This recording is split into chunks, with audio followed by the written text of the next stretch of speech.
What up, guys? Doing a brand new review for something a little bit different on the new Earl Sweatshirt album called Doris. Earl Sweatshirt is a part of the West Coast alternative hip hop group Op Future, which features members such as Frank Ocean, Tyler the Creator, Domo Genesis, Haji Beats, stuff like that. I know I'm missing a few. Please tell me down in the comments because I'm just naming the ones who I've listened to off my head. And for the last few years, Op Future has been getting very big, not only as the collection's songs together, but as their solo projects. Domo's done a lot of good work with No Idols and Under the Influence, which is a great album.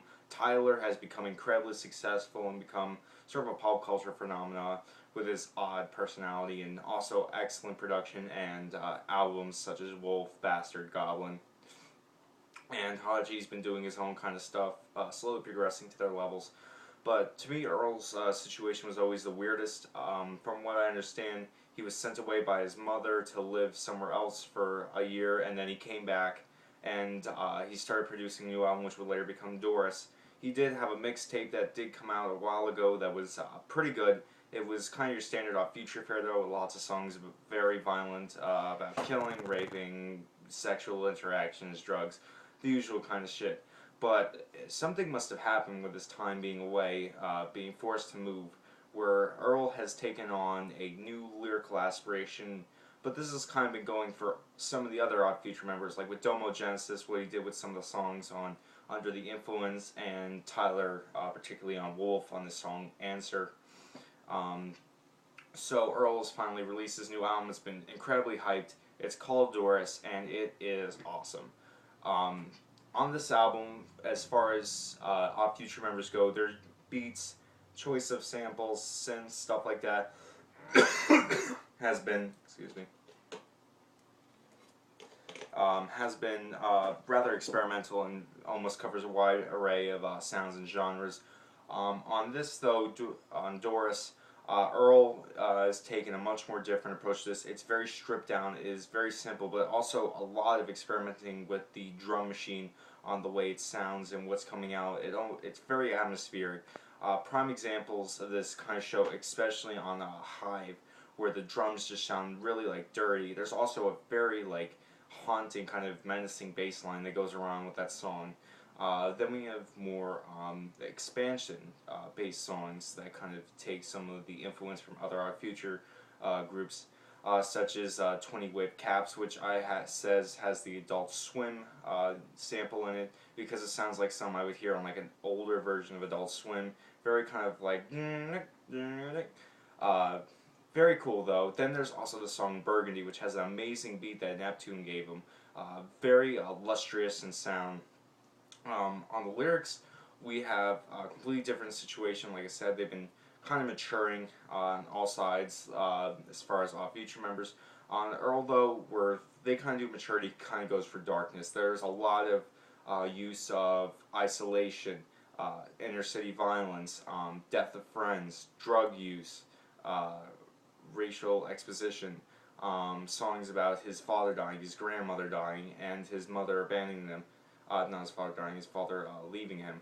And that kind of shows in a lot of songs. There's also sort of a brag track, the first opener pre, which is the weakest track off this album, just because it's SK rapping a bunch of nonsense. The same goes for Sasquatch in the beginning with Tyler. Even though that's way better, it's still nonsense.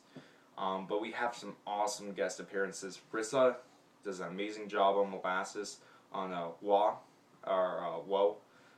Tyler does another great job. Frank Ocean on Sunday sounds great, which is a great song with relationship-based issue lyrics. Like I said, as far as the production, it's very stripped down, especially on the last song. Not the last song, the second last song, Horse, which has a very like menacing, atmospheric style drum beat going on, which is very interesting. Then we have some more high-bass tracks like Whoa, which is much more sarcastical. It actually is nice because it breaks up the really menacing dark mood that this album gives. But as far as like the flows and lyrics go, I mean, Earl's done a fantastic job. It also flows together with these really slow, haunting, very almost menacing in the dark like beats, particularly on like Chum and Hive. Whereas where the guest spots come in, like on Molasses, Sasquatch, and 20 wave caps. They all fit perfectly with the samples, the drum beat styles. Another thing that distinguishes Earl is his kind of almost depressed sound throughout this. He really does sound like he's at the end of it. He just doesn't give a fuck. Like on Hive in the beginning, he sounds really almost faded. But for the most part, this is a very, very solid album. Probably one of the best hip hop albums of this year. Like I said, I really dig the simple, kind of stripped down, very dark and menacing atmospheres that this album gives, with a lot of great guest appearances, very tight flows, very good mature lyrics, thanks to Earl for being one of the more mature members of Odd Future, and overall just another win for the Odd Future camp. This is a solid album that any fan of hip hop or any Odd Future fan should certainly pick up. Like I said, great album. We'll mention that the drums do kind of sound a little bit like very early Cypress Hill with their kind of dirtiness to it, and that the song Pre is kind of the only bad track on here. Other than that, awesome album. Definitely pick it up. Subscribe and comment. Keep it fresh.